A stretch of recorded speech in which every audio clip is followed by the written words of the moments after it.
Queríamos saber cómo empieza.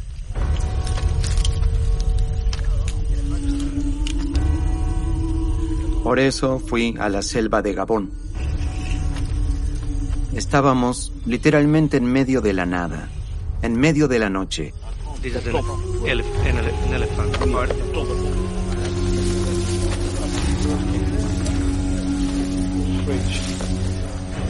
Y abrir esas cajas es como abrir la caja de Pandora.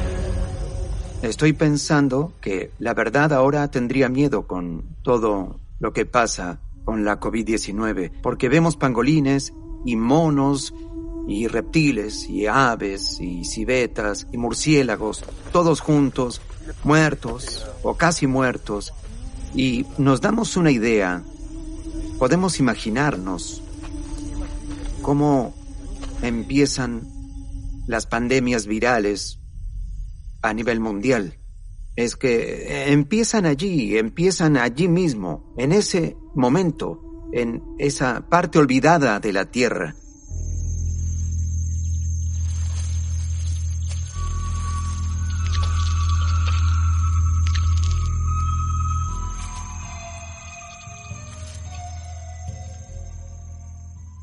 Bueno, me invitaron a... Sigo a diario lo que pasa con la COVID. Directo desde las salas y las oficinas en casa de todo el mundo, los científicos, expertos y activistas comparten historias sobre la pesadilla hecha realidad.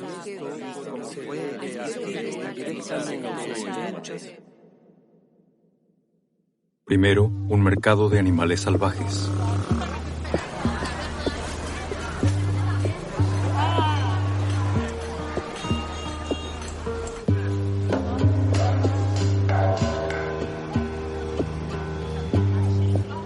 Cuando visitas un mercado de animales, ves a esa fauna salvaje viva o apenas viva o ya muerta que está apilada en montañas gigantes.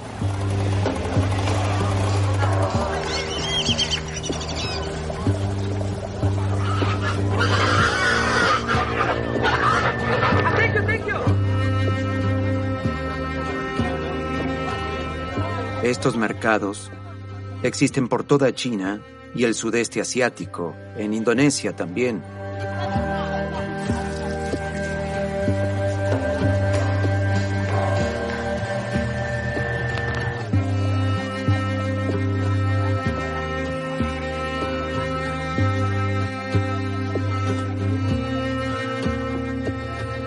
Y fue solo el destino el que decidió que todo esto empezara en Wuhan. Nos habla desde Los Ángeles, California, Andrea Crosta, un experto en tecnología para la seguridad, antipiratería y gestión de riesgos. Usa su sabiduría para luchar contra el crimen ambiental en todo el planeta.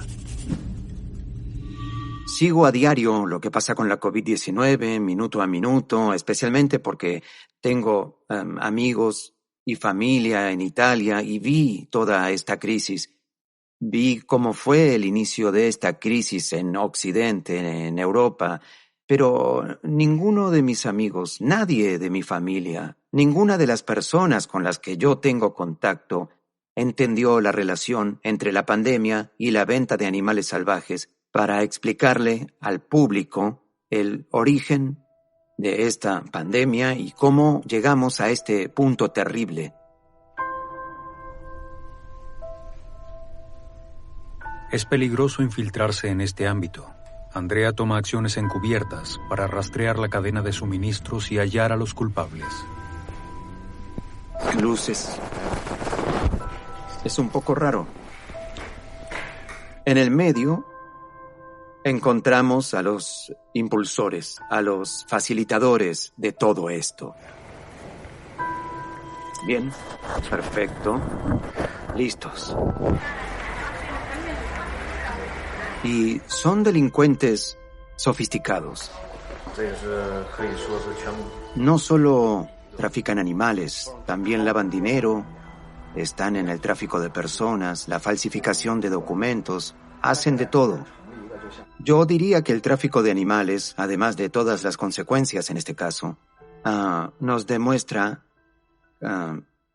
claramente que no podemos forzar a la naturaleza impunemente.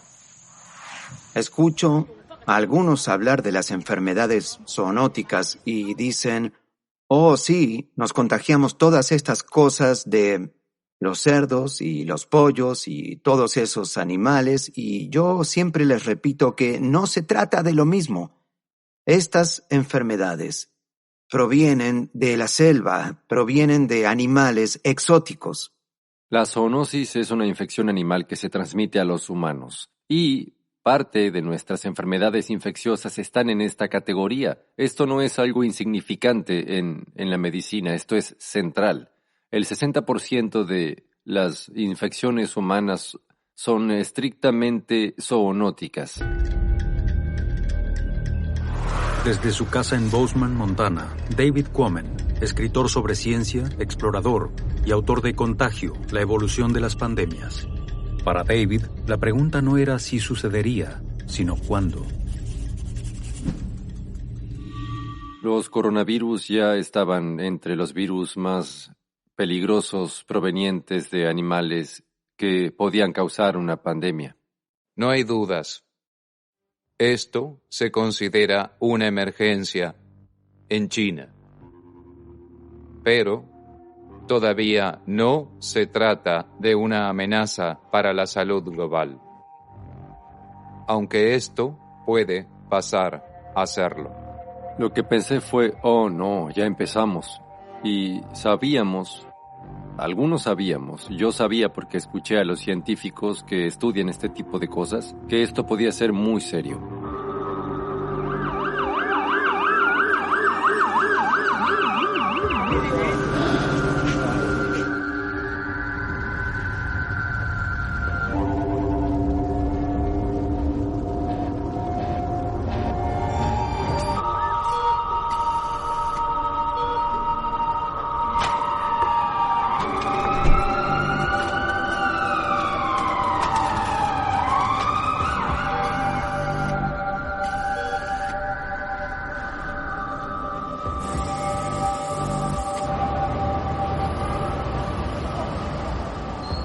Este virus, el nuevo coronavirus, es uno de los virus más exitosos del planeta. No estamos en guerra con la naturaleza o en guerra con los virus. Los virus no tienen intenciones, ellos no tienen deseos maléficos, solo aprovechan oportunidades y nunca tuvieron una mejor oportunidad de contagiar a los humanos. Por eso la ciencia, la tecnología, la salud pública, las políticas, todo es secundario, es un intento de compensar el hecho de haberles ofrecido a estos virus una gran oportunidad para el éxito evolutivo.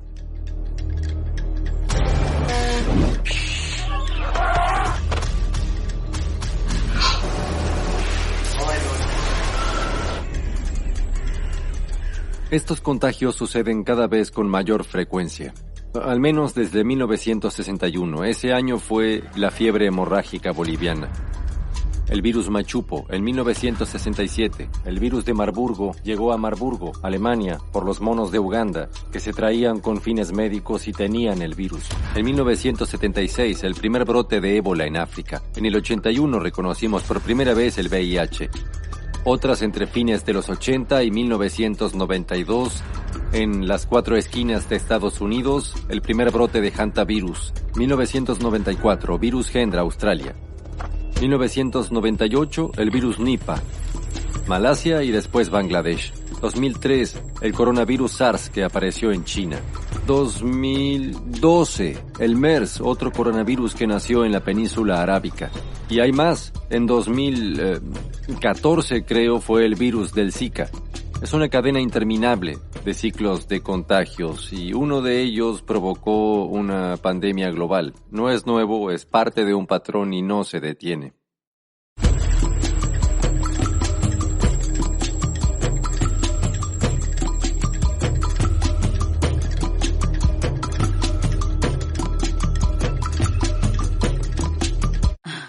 Yo no duermo bien desde principios de febrero por toda la información que vi y escuché y que por desgracia se hizo realidad. Desde Rancho Cucamonga, California, Tracy McNamara, veterinaria experta en enfermedades zoonóticas.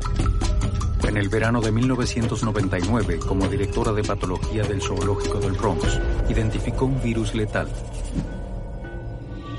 Es como una repetición, un déjà vu del virus del Nilo Occidental. Caían cuervos del cielo con síntomas neurológicos, caían a las exhibiciones del zoológico.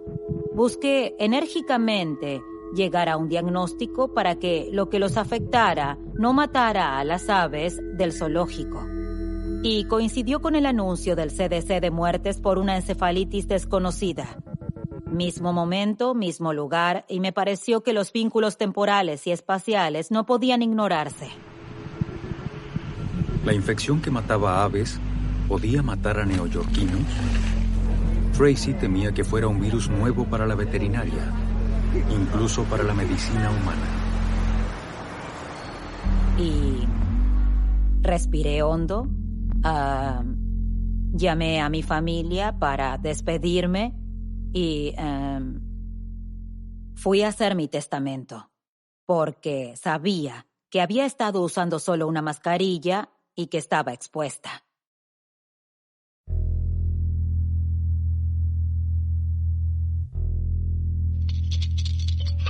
Llamé al CDC y les expliqué que me preocupaba el posible vínculo entre las aves y la gente con encefalitis. Pero esa hipótesis fue desestimada de inmediato y continuó durante 3 semanas mientras había humanos expuestos en el zoológico, mientras morían aves y mamíferos. Y al final, desesperada, viendo que no iba a llegar a ningún lado con las agencias de salud pública, acudí a las Fuerzas Armadas. Así que los llamé y dije, creo que es algo nuevo, lo mismo que está matando a la gente, pero nadie analiza mis muestras. Y en el Instituto de Investigación Médica e Infecciones en Fort Detrick me dijeron, envíanos los tejidos en hielo hoy. Y entonces todo cambió. Porque ya no era una veterinaria la que le decía al CDC, hay un gran problema. Era el personal del ejército. Y eso aceleró la investigación, por suerte. En 48 horas se confirmó el virus del Nilo Occidental. Existía en muchas partes del mundo, pero era el primer brote registrado en América. Para marzo de 2000, había 62 casos confirmados y 7 muertes. Cómo llegó a Nueva York es un misterio, pero sí sabemos de dónde viene. Los humanos suelen contagiarse este virus por la picadura de un mosquito infectado. El virus pasa de su reservorio aviario al mosquito como vector. Los mosquitos infectados por picar a aves infectadas contagian a los humanos. No sabíamos cómo impactaría la epidemiología de esta infección viral al pueblo estadounidense que desconocía por completo este virus. Había una población susceptible, tanto de animales como de gente. Y eso era aterrador. La lección que nos dejó el virus del Nilo es la interrelación que hay entre los humanos, los animales y el ambiente. Ahora hay leones y tigres infectados en el zoológico del Bronx, lo cual nos sorprende porque es una amenaza zoonótica y es probable que haya más animales vinculados a esta enfermedad, además de los murciélagos y los pangolines.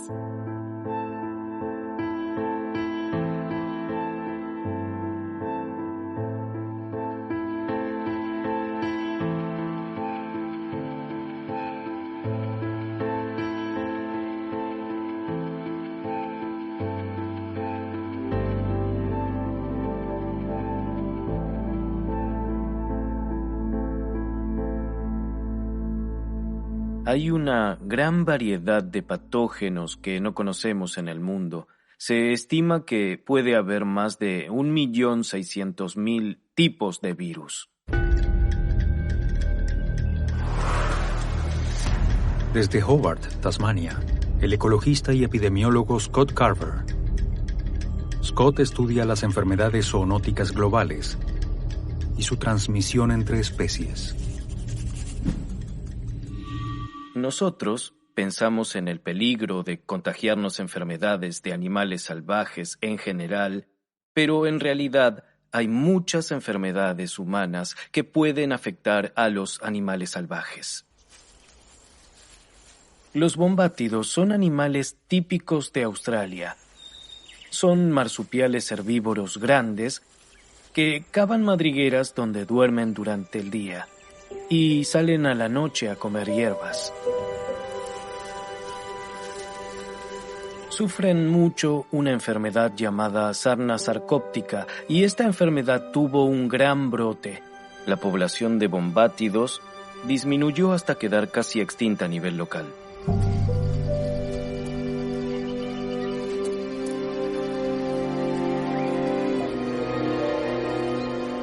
Pierden mucho pelo y se les engrosa la piel como una costra. Y con el tiempo pierden cada vez más peso hasta que mueren por otras infecciones como consecuencia de esta enfermedad.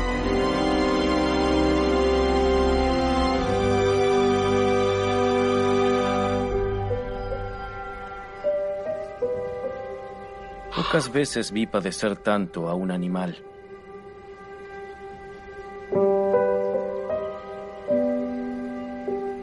Lo interesante de esta enfermedad es que afecta a los animales en todo el mundo, incluso a los humanos. En las personas es la famosa sarna. Los ácaros preñados hurgan en la piel y ponen huevos. Su ciclo de vida depende de los humanos, que se rascan. El ácaro de la sarna es un gran viajero. Usamos todo tipo de estudios para entender de dónde viene esta enfermedad y cómo se infectaron los bombátidos. Creemos que con la expansión de los asentamientos europeos en el mundo, el ácaro llegó a estas zonas. En cualquier momento hay unas 100 millones de personas con sarna en todo el mundo. También infecta a más de 100 especies animales y se transmite muy fácilmente entre las diferentes especies. Si un virus pasa de su hospedador e infecta a otro tipo de animal no humano, por ejemplo, un animal con el que tiene contacto en un mercado, como una civeta o un puercoespín o un pangolín en un mercado chino o quizá un cerdo, el virus se replica ampliamente en ese animal. Si de allí pasa a los humanos, ese animal es un amplificador, porque el virus se multiplicó en ese intermediario.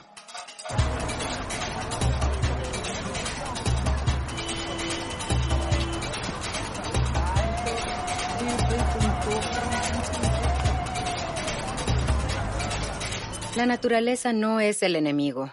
Hay gente que dice que La naturaleza es nuestro enemigo. La naturaleza no es el enemigo. No podemos culpar a los animales por la pandemia. En Apex, Carolina del Norte, la veterinaria Cheryl Stroud es directora ejecutiva de la One Health Commission, que llama a todas las disciplinas a cooperar en el cuidado de la salud de humanos, animales y del ambiente en todo el mundo. La acción humana genera desequilibrios en los ecosistemas, el hacinamiento de las especies animales en lugares como los mercados mojados, donde hay un mayor contacto con los animales. Nuestras acciones son las que generaron esta pandemia. Las acciones humanas como la destrucción de hábitats llevaron al brote del virus de Nipah en 1998.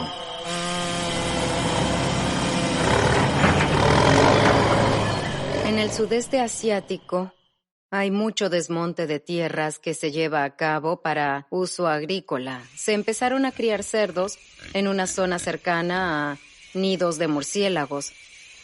Los murciélagos defecaban y los cerdos se enfermaban porque comían las heces con el virus. A los murciélagos no los afectaba, pero se propagó a los cerdos. La gente consumía ese cerdo y entonces se enfermaba.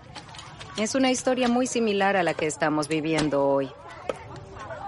Cuando entendimos lo que pasaba, que este virus pasaba de los murciélagos a los cerdos, se tomaron medidas simples. Se eliminaron los criaderos cercanos a nidos de murciélagos. Fue muy simple cuando se detectó el problema. Y ahora tenemos que ver cómo se realizan los desmontes y cuánto contacto tenemos nosotros los humanos con animales salvajes. Necesitan un lugar para habitar. Les estamos robando su espacio. Por lo tanto, habrá cada vez más contagios de este tipo. Los murciélagos también participaron de la pandemia actual. Los virólogos que estudian la evolución de los virus como este coronavirus publicaron un artículo donde plantean que es muy probable que este virus provenga tal vez de los murciélagos.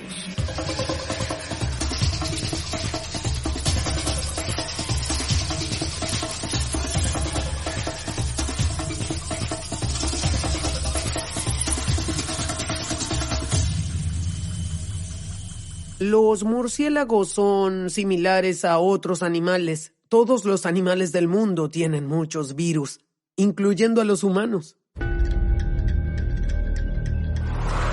Nagpur, India, hogar del biólogo de vida silvestre Rohit Chakrabarty. Rohit estudia la ecología de los murciélagos de India. No quiere que al único mamífero volador del mundo se lo castigue por contagiar a los humanos. Bueno, con el brote de COVID-19 se demoniza a los murciélagos, pero esto no es su culpa. Ellos son animales muy importantes. Hay dos tipos de murciélagos en el mundo: los que comen fruta y los que comen insectos.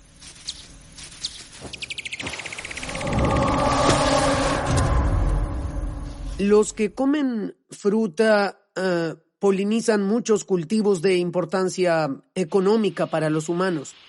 Por eso trae enormes beneficios para la economía y para el ecosistema tener cerca los murciélagos. Los murciélagos tienen un gran sistema inmunitario por muchos factores. El más importante es su capacidad de volar. Cuando vuelan, los murciélagos se esfuerzan mucho y eso genera inflamaciones en el cuerpo. Pero esto sucede de una manera muy controlada, cuidándose a sí mismos sin generarle daños para su propio cuerpo. Y entonces al volar pueden poner el cuerpo en un estado febril y eso ayuda a frenar los virus. Estas son las dos razones que encuentra la ciencia para explicar por qué los murciélagos son portadores de virus sin verse afectados.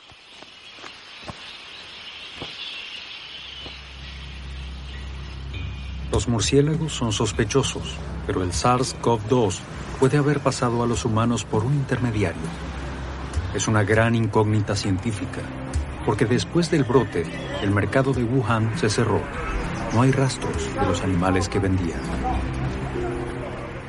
entendimos que el problema vinculado a cómo se originó el virus es un tema confuso para el público en general.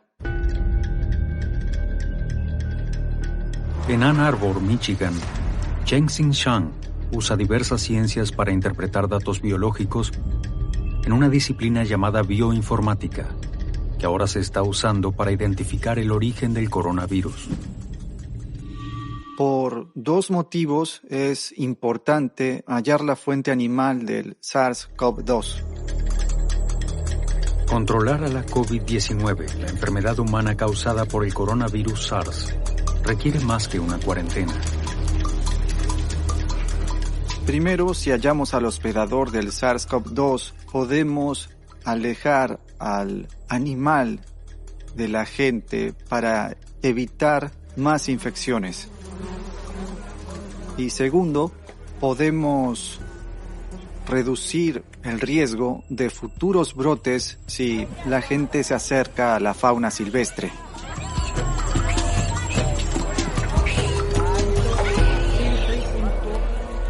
La hipótesis actual es que hay un virus del murciélago que infecta a los pangolines y los pangolines contagian a los humanos. Encontramos un virus muy cercano con una secuencia genética similar en los pangolines, pero lo que hallamos se parece en un 90%. Entonces, si algo se parece en un 99%, podríamos decir que es el mismo virus. Y hay tantas dudas que Shang sigue probando su teoría. Seguimos estudiando los pangolines y otros animales. Por desgracia, no les puedo dar una respuesta satisfactoria por ahora. Creo que como sociedad tenemos que tener muchísimo cuidado y esperar y escuchar lo que se descubra en base a la genética del virus. Tenemos que darnos tiempo y no culpar a un animal. Hay que ver exactamente qué pasó. Bueno, creo que en realidad el mundo no está escuchando a la ciencia.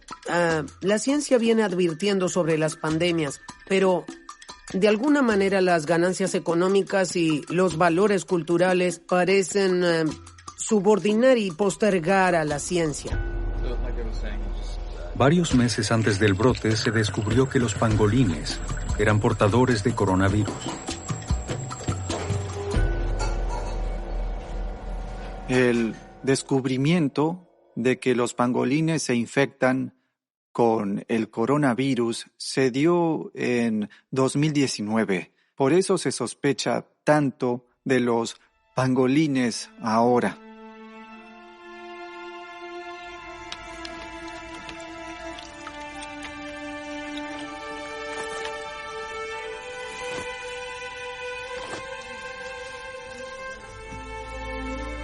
A principios de 2019, la aduana china interceptó una operación de tráfico de pangolines malayos. Se llevaron 21 animales al Centro de Protección para Animales Salvajes del sur de China, donde empeoró mucho su estado. En la operación de rescate estuvieron presentes algunos miembros de una ONG china. Esta es su filmación.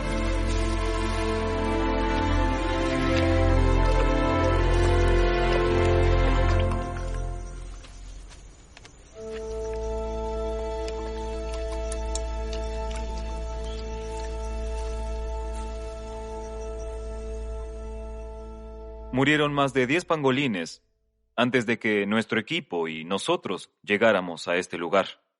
Solamente quedaban 4, pero tenían moco, también tenían dificultad para respirar y mucha tos. Todos estos son síntomas evidentes de una enfermedad respiratoria. Desde Beijing, Jin Fengzhou presiona a los niveles más altos del gobierno para que se proteja a los animales salvajes, los ambientes y la biodiversidad en China. Él es director en jefe del Centro de Estudios sobre Pangolines de China.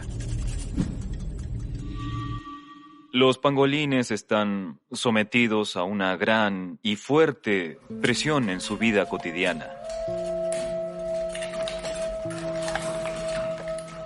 Ellos tienen miedo y estrés porque se los caza y después se los trafica en condiciones crueles y de hacinamiento.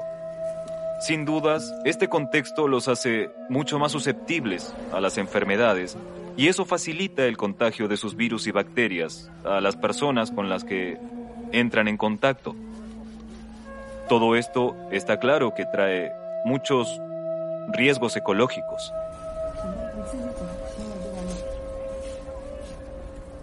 A pesar de los esfuerzos, todos los pangolines malasios que visitaron Jing Feng y su equipo en 2019 murieron. Finalmente se encontró que estaban infectados de coronavirus, pero se trataba de un coronavirus distinto al que causó esta pandemia. Ahora bien, todo esto no significa que el virus que portan los pangolines no tenga nada que ver con el virus actual y con posibles riesgos futuros, porque sabemos muy bien que el virus es un organismo que está mutando todo el tiempo. Sus escamas, hechas de la misma sustancia que el pelo y las uñas humanas, tienen usos medicinales ineficaces. A cambio, nos exponemos a virus mortales y acabamos con la especie. Sabemos muy bien que aunque la causa de la pandemia no sean estrictamente los pangolines son un verdadero símbolo, porque se trata del mamífero más traficado del mundo. Y al mismo tiempo, este animal corre un gran peligro de extinción.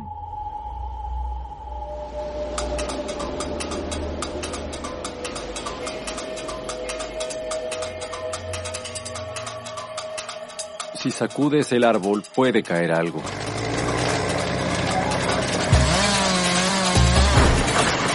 Si le pasas una planadora al árbol o lo cortas, imagínense, mientras cae el árbol, vuelan virus como polvo.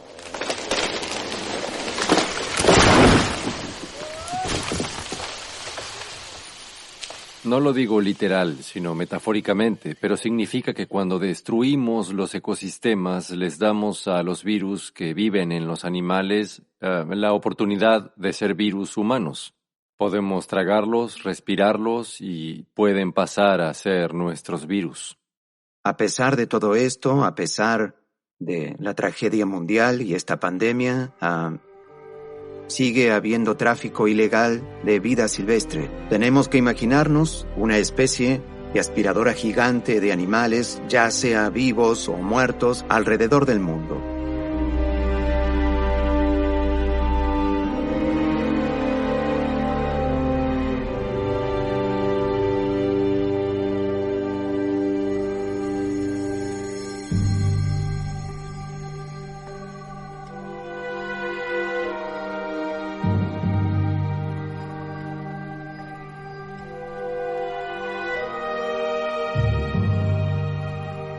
Hoy, el planeta Tierra es un festín a cielo abierto.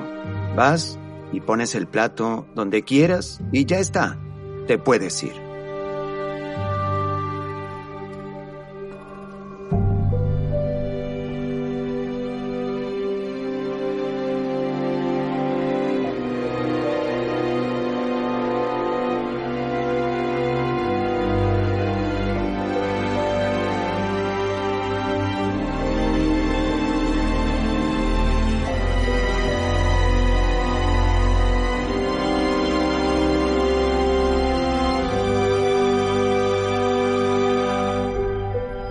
Tenemos mucha inteligencia, mucho poder, mucha hambre. No es solo por comer murciélagos o pangolines, es un problema global y todos somos responsables de las decisiones que tomamos. Lo que comemos, lo que compramos, lo que usamos, nuestra electrónica, nuestros viajes, todas estas cosas nos acercan a los virus que viven de forma natural en los animales salvajes. Si tenemos un celular, somos parte del problema porque los celulares y las computadoras requieren un mineral específico llamado coltán. ¿Al coltán de dónde lo sacamos? De pocos lugares en el mundo, y uno de ellos es el sudeste de la República Democrática del Congo, donde las minas de coltán están cerca de un ecosistema variado, lleno de gorilas de planicie y monos de diverso tipo y murciélagos. Entonces, al comprar un celular, le pedimos a un minero que vaya a ese bosque y nos extraiga coltán. ¿Y qué va a comer el minero? El minero o la minera come animales salvajes y se arriesga a contagiarse sus virus. Nosotros impulsamos todo esto con las decisiones que tomamos.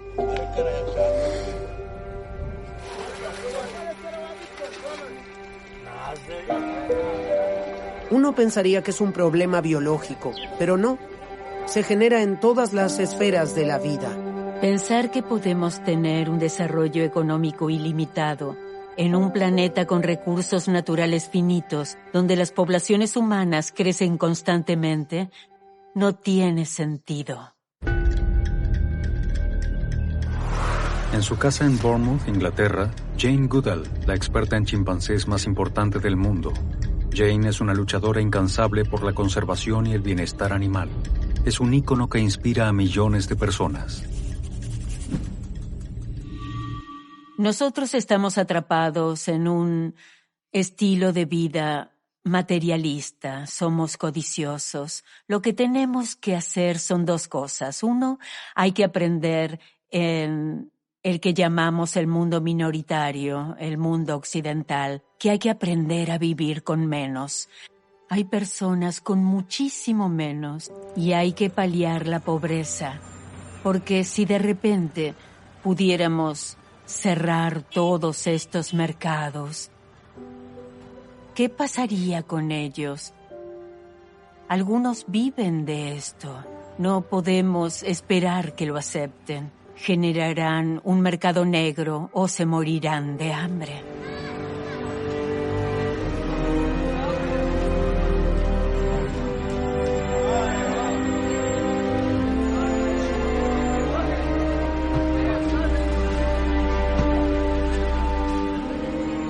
Se dice que hay unos 7.200 millones de personas en el mundo. Ya estamos agotando los recursos naturales. La naturaleza no tiene tiempo de reponerlos. Además, se calcula que en 2050 seremos 9.700 millones de personas.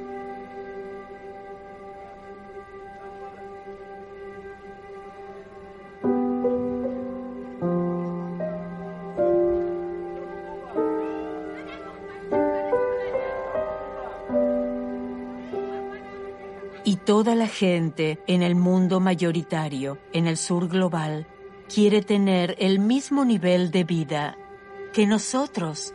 ¿Y por qué no? Por ejemplo, en la selva los Yanomami nos pusieron un nombre. Ellos nos llaman termitas, porque nos devoramos todo como las termitas. Y me parece una buena forma de describir a la sociedad moderna. Desde su casa en Woodstock, Vermont, Estados Unidos, el capitán Paul Watson, conservacionista de la vida marina y ambientalista, está listo para arriesgar su propia seguridad para proteger los valiosos ecosistemas del mundo. Vamos a tener más pandemias y van a ser más graves, y esto se debe a que indirectamente estamos causando el problema, porque destruimos hábitats y ecosistemas y provocamos una disminución en especies vegetales y animales, y eso lamentablemente desencadena en muchas consecuencias.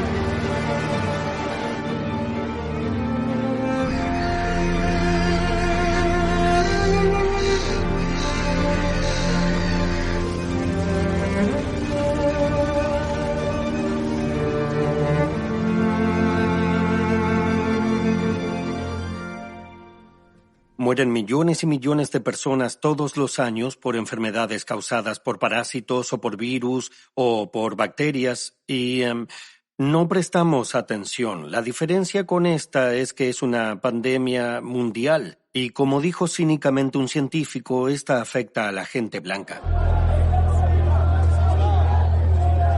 Y afecta a las economías.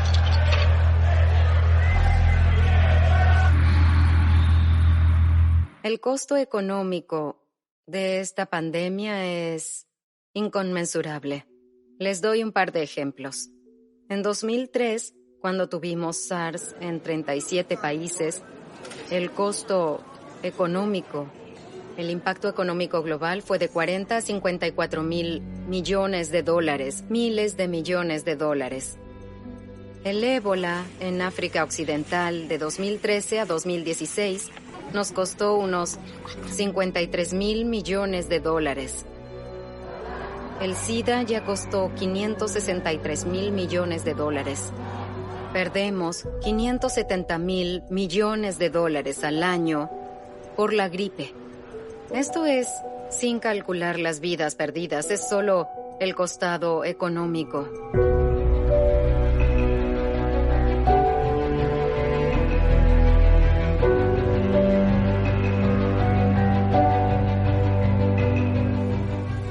Esta pandemia actual superará por mucho las cifras que mencioné.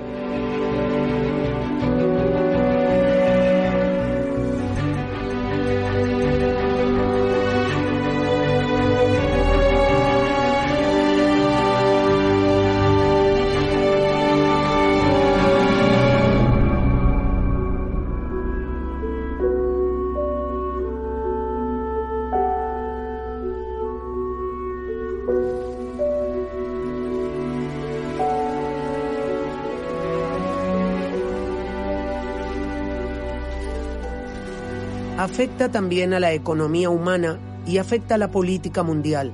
Por eso, considero que esa debe ser la lección que nos quede de este brote. Nada va a cambiar hasta que pongamos a la ecología por encima de la economía. Si no reconocemos que no hay economía sin una ecología sana. La salud animal, tanto de humanos como de especies no humanas, así como la ambiental, deben verse como una sola cosa o peligrarán nuestras vidas. Que no haya una vigilancia o un seguimiento de las enfermedades de los animales salvajes es un problema. Y al invertir todo el dinero solo en estudiar la salud humana, indefectiblemente vamos a enfrentar nuevos peligros infecciosos, nuevas enfermedades zoonóticas que se contagian entre animales y humanos.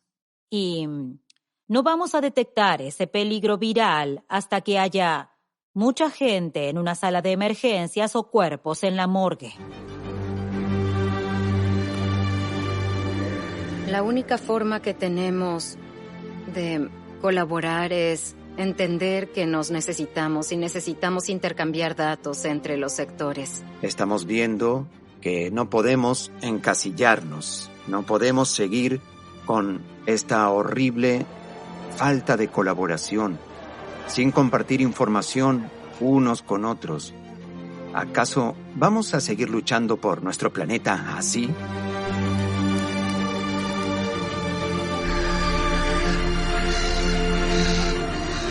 Sin dudas, se trata de lo más importante que tenemos de nuestro planeta, con tantos peligros, con tantas amenazas, tantos problemas.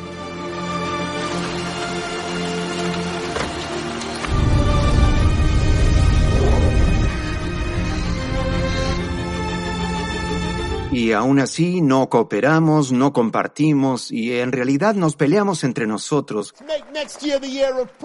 como niños pequeños. Y esto debe cambiar porque si no vamos a perder. Y perder solo significa que ese será nuestro fin. Se vislumbran cambios desde el lugar donde se detectó por primera vez el brote de COVID-19. Creo que solo se pueden resolver la crisis climática, la crisis de la biodiversidad y las crisis futuras realizando un trabajo y esfuerzo en conjunto. Comparado con lo que pasó después del SARS, el año 2003, hubo un gran cambio. En 2003, en ese año, cuando pasó el peligro, se quitaron todas las restricciones y los mercados de animales salvajes volvieron a abrirse como si nada de todo eso hubiera pasado. Pero esta vez, la decisión de la Asamblea Popular Nacional terminará con el fin de este brote. Hay más controles cada día que pasa. La organización de Jin Feng le da al pueblo chino una voz unificada. Nuestras cartas con recomendaciones, todas nuestras cartas redactadas en nombre del pueblo, sin dudas han cumplido un papel positivo en dirección a este cambio. Su reclamo es claro. Los principios y fines básicos de las leyes no solo deben enfocarse en proteger a especies en peligro, sino buscar la conservación de la biodiversidad y de los animales salvajes. Es por eso que consideramos que el uso de especies en peligro de extinción en la medicina china, así como también en vestimenta, debe frenarse por completo. Es por eso que pedimos que el nivel de protección del pangolín pase de 2 a 1. En China, el nivel 2 implica que puede tener usos medicinales y que puede haber criaderos. Si fuera un animal de nivel 1, la venta y el uso de los pangolines y de productos derivados solo se permitiría en casos muy específicos, como la investigación científica. Algunos países, como China, están cambiando las leyes y esperamos que finalmente puedan prohibir el consumo de animales salvajes. Creo que será importantísimo que en los próximos meses y años se sigan vigilando los mercados para ver si el gobierno hace todo lo posible para cerrarlos para siempre. Es un país gigantesco, así que no va a poder controlarse toda China sin hacer un gran esfuerzo. Tenemos un gran trabajo por delante. El virus no es inteligente. La adaptación viral es muy rápida. Los cambios en el genoma humano son lentos, pero nuestra conducta cambia rápido. Esta es nuestra ventaja y nuestra oportunidad. Podemos cambiar el comportamiento y adaptarnos. Tenemos que profundizar más en los temas sociológicos que mueven el contagio de estas enfermedades. Y no será fácil. Bueno, la gente fuma a pesar de que sabe que la mata. Espero que se genere un cambio real, un esfuerzo activo por conservar y preservar a los animales y que veamos que esto también nos hace bien a la salud. Espero que esto nos recuerde una y otra vez que necesitamos un enfoque a más largo plazo. Aprender a respetar la vida salvaje. Esa es una lección esencial que hay que aprender. Espero que con esta pandemia no sea solo un momento crítico, sino de cambio. La salud planetaria está interrelacionada. La salud es nuestra forma de avanzar, es nuestra única esperanza. Pero tenemos que ser sinceros y reconocer que no tenemos la bola de cristal. No podemos predecir qué especie animal traerá la próxima amenaza de pandemia. Yo tengo mi teoría. Mi pronóstico personal es que la mayoría de las personas, después de esta crisis, va a volver a la normalidad, como si nada hubiera pasado. Esa es mi predicción y espero estar equivocado. Festejamos que haya aire limpio en las ciudades. Se está respirando aire puro por primera vez. Y quizás logren persuadir a los estados y a las empresas que hagan cambios, pero no será algo rápido.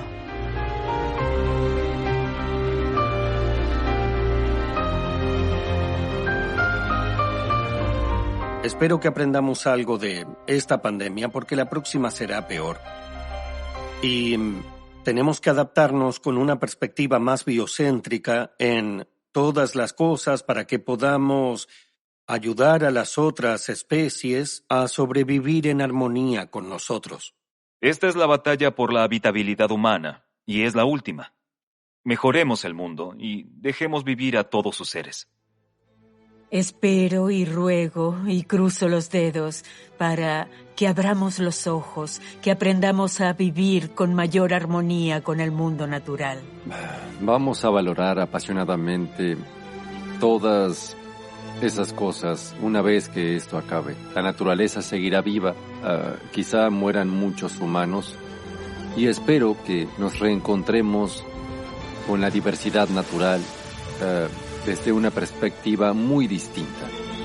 Si queremos que todo eso siga existiendo, que haya bosques con gorilas y chimpancés y monos y tucanes y perezosos y otras criaturas maravillosas, si queremos que existan, entonces tenemos que cambiar profundamente la tasa a la que crece nuestra población humana y cómo crece nuestro consumo. Tiene que cambiar, si no, no habrá pájaros cantando en los árboles cuando salgamos del aislamiento de la próxima pandemia.